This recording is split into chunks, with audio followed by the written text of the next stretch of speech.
So this is episode 1 of the ThinkingSpot PonderPod podcast, and I thought it would be a great way to start off a discussion about trust. Now, trust is something that is an issue at the moment in the education sector. We know that because research has shown that. So, for example, 84% of people are stressed on the senior leadership teams. Well over 70% of teachers are stressed, and 92% of people who are stressed at the moment cite that trust is one of the issues that has caused their stress.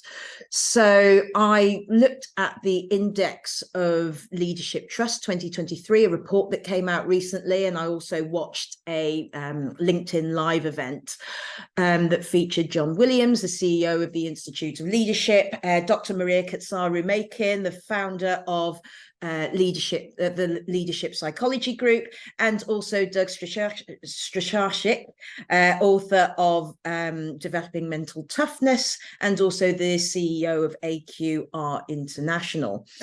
And some of the things that they brought up in the podcast, in the Leadership Live event, was incredibly interesting. So they focused on 5 things in particular.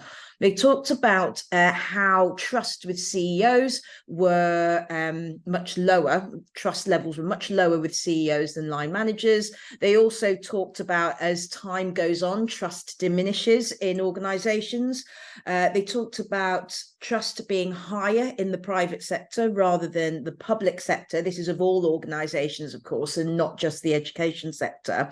And that trust was highest in smaller organizations, so of less than 50 people. And then finally, the thing that they focused on was that people working from home trusted their employers more, which I found very, very interesting. So first of all, then, there was a definition, if you like, of trust. And if I give you a definition that I've just found, this is the Oxford Advanced Learners Dictionary definition. It says trust is to believe that somebody is good, somebody is honest and sincere, and that they will do what you expect of them or do the right thing. To believe that something is true or correct. For example, you can trust me not to tell anyone. So that is one of the definitions that I found. But quite interestingly, Dr. Maria Katsaru-Makin said that out of all of the trust definitions that she has studied, the idea of vulnerability comes up a lot and is the commonality between all of the different definitions of trust. And that is interesting. There was some discussion around, if you trust someone, you have to be vulnerable. And that vulnerability is a risk.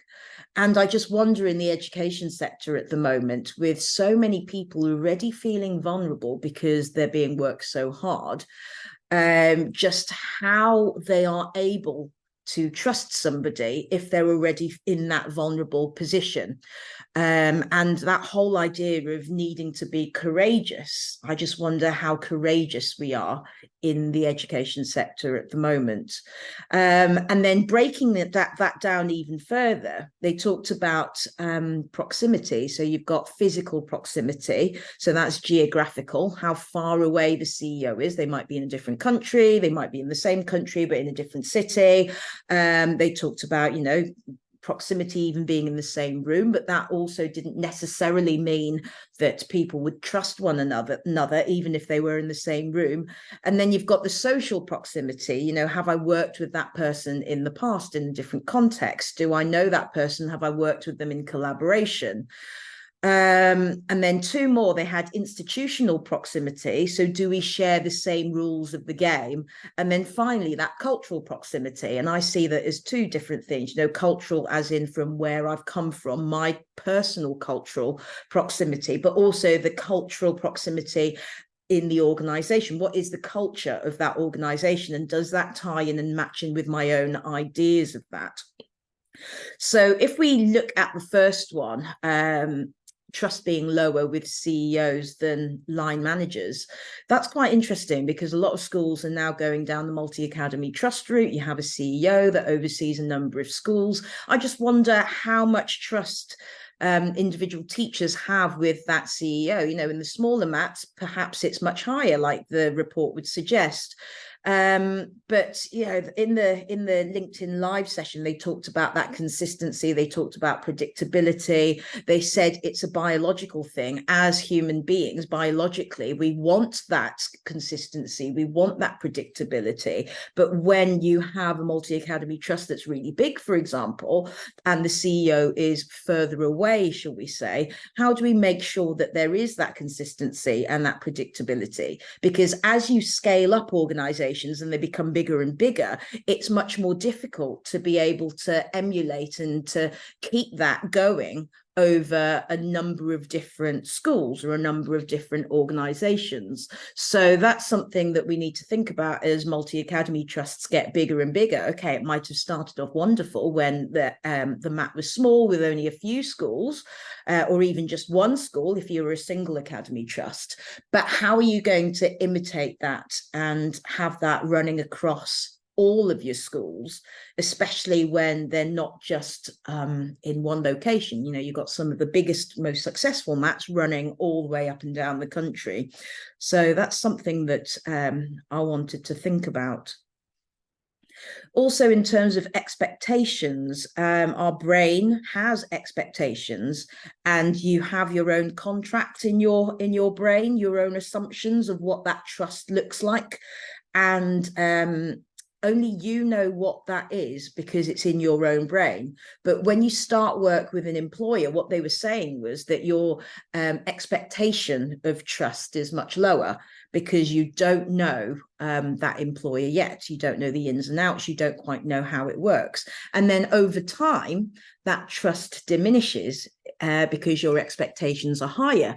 And that for me was incredibly interesting, because you would think that trust was trust, and that if somebody's just joined the organization, that perhaps they would trust you less because they don't know you yet. But in fact, what they were saying was it's completely the opposite. When you first join, the levels of trust is higher. Or if it's a new team, for example, the levels of trust is higher because you don't know how everybody works yet. Whereas over time, that level of trust gets diminished. It's lower and lower. So what can we do to make sure that we can, as leaders, keep that trust level high? And then we looked at trust in the private sector and the public sector. And maybe not surprisingly to me, it's lower in the public sector at the moment. And there was some discussion around that as to why that might be. And two of the things that were mentioned was that it reflects economic insecurity. So as we know at the moment, in terms of the economy in the country, it is difficult. People are struggling to put food on their table, for example. You've got people who traditionally had jobs that would have been absolutely fine in terms of looking after their family, and even they're having to go to food banks to get food because what they're earning each month is going all on the rent, for example. And it also, the trust is also lower in the public sector if there is less confidence in the government. So the government performance has a huge impact on trust in the public sector as well. And this isn't just an opinion. This is research that the UN has conducted since the year 2000, and how the economic state of the country also reflects on the mood of the country as well as the trust. So there's a huge amount that definitely relates to the education sector at the moment. And I just think for leaders, head teachers, senior leaders, executive heads, how can we use this information to try and build trust in our schools when actually some of this stuff is completely out of our control? We can do what we can do within our schools, but how the government are performing, for example, and how the economy is at the moment, that is out of our control. So what can we do there? And it was quite interesting because Doug Strachershik said that he did some research about 15 years ago, and he said that the trust level between private and public sectors were more or less the same. But what there was a difference in was that there was a massive difference in organizations depending on size. So there was more trust in organizations that were smaller. Now, if you think of the public sector, you don't have very many organizations that only have 50 people. You're talking about large organizations. So therefore, it's going to affect that information, that data, isn't it? Because the public sector traditionally has far bigger organizations. So again, how do we work with that? How do we ensure that there is trust there? Now, in a more positive light, Dr. Maria said that she believed that you can build trust within, on a smaller scale, within organizations. And what you can do is make trust contagious, so that it grows and grows and grows and grows, because we have people who in our organizations who will feed off that. So if you get a small group of people trusting each other, that will gradually spread because it's contagious. And I thought that was a really, really lovely idea from the event. And then there was a question from the audience about, well, what about charities? Where do they sit in all of this? And this definitely fits in with schools, because what the speakers were saying was that in charities, you've got leaders who have a high moral sense of purpose. And we have that in education as well. We all go into education with this high sense of moral purpose. And perhaps as leaders, it's even higher. And we expect everybody who's working in our organizations to also have that really high sense of moral purpose. And what happens is we expect more from the people who we're working with, because we believe that they should have the same levels of moral purpose and motivation. So what happens is it actually backfires, because we then trust our employees less, and we try to get more out of them because of our sense of moral purpose, and because we expect them to work the way that we do and to think that we do. And what Doug Strachershik said was that he went and observed a charity board meeting, and he said it was one of the most brutal things he had ever witnessed in his life, and certainly a lot more brutal than private sector meetings, board meetings that he had been to. And I reflected on board meetings that I've been in over the years, you know, as a senior leader, as a head teacher. And yes, some of those meetings were very, very brutal. I remember presenting information and being questioned, and the level of questioning is brutal. And, you know, I'll be very, very honest, I have been the person in those meetings asking really brutal questions. And it really made me reflect how it was impacting on the members of staff who I was questioning, you know, alongside governors, for example, and how trust levels may have been affected because of that level of questioning. But when we are working in a high accountability, high stakes environment like charities, with a high sense of moral purpose, maybe it actually gets the worst out of us. And it was also discussed that you know, when you've got volunteers working in charities as well, you expect them to be working as hard as you, and you think, oh, it's going to be wonderful, everyone's going to have this huge moral sense of purpose. But in the research that, you know, Dr. Maria had carried out, that's not the case at all.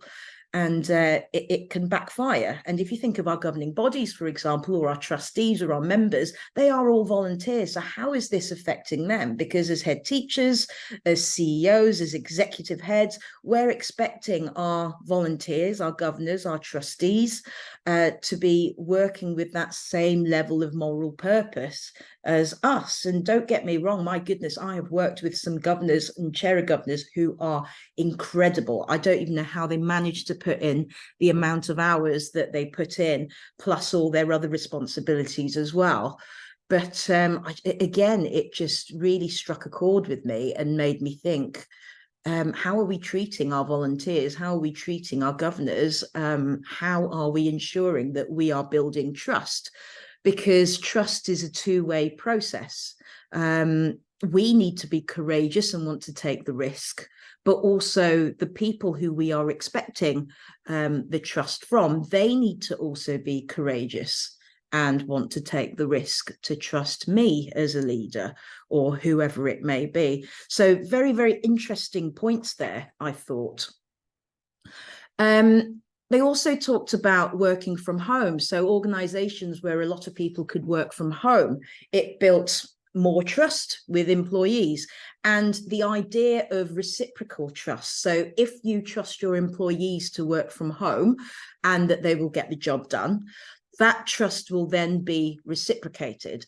Now, that's quite an interesting one for schools, because obviously a lot of the time we need to be able to be in the classroom with our students. We need to be out and about. I know that as a head, I would quite often say to my team, if there were times where things were really, really intense and they had to get big pieces of work done, I would say, look, work from home on a day where your timetable is light and just get it done. Just get that work done, because I know that a day off timetable, you will be able to get a heck of a lot more than constantly being interrupted in school. And I believe that my team were very, very grateful for that. And I trusted them to go off and do what they needed to get the work done. And I like to think that, they are completely understood, especially after my daughter was born, why sometimes I needed that headspace to be able to think. So I wonder how much of that can happen in schools. And reflecting back on COVID times, I think there was a level of trust there, because although things were tough and guidance was changing all the time, people were working from home and people were trusted to work from home as well.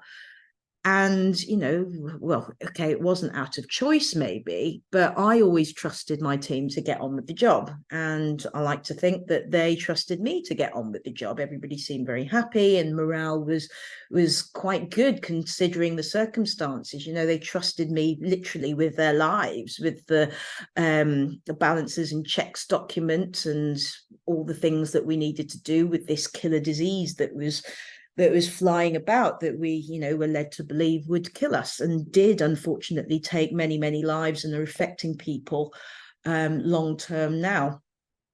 So that working from home one was definitely an interesting one for me. And it made me question, how can maybe we can do more working from home in education to try and recruit and retain teachers because of the crisis that we face at the moment. But trust is such a key element, I would say, in any team working, that we need to really focus on it in the education sector. And then finally, just to close, they talked about types of team, and it was interesting because team, are they actually a team of people working together for the good of the organization, or are they just a group of people who are working together and possibly competing as well?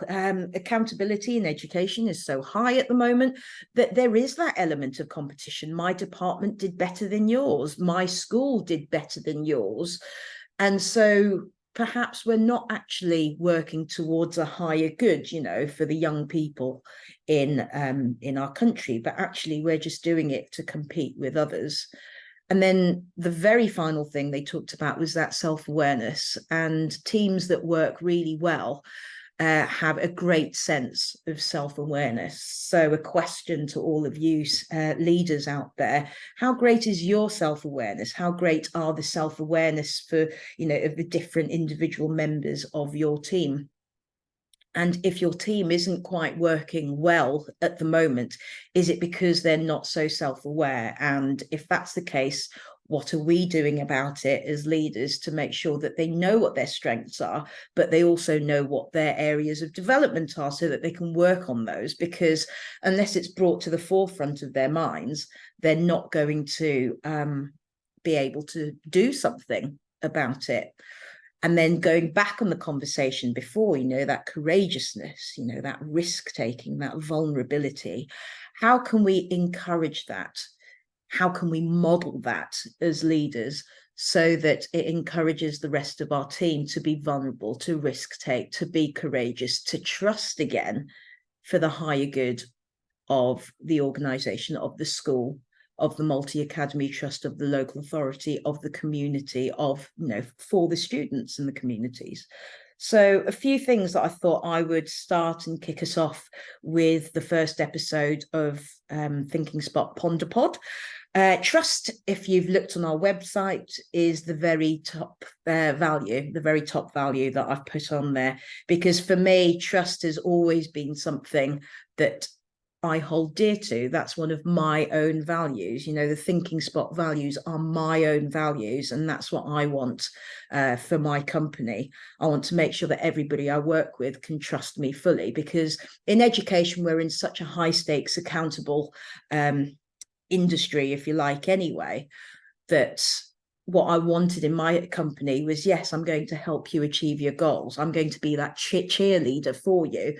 But in order to do that, you need to be able to trust me. So I took a very conscious effort there that I would not link myself to Ofsted or the DFE or any multi-academy trusts, because I just feel that if I'm working with a senior leader where trust is an issue at the moment, they need to know that there's somebody there who will listen to them, who will guide them, who knows how to help them reach their goals and how to reach the goals of their school, but that it's not going to be shared with anybody else, that it's in a safe and confidential space as well.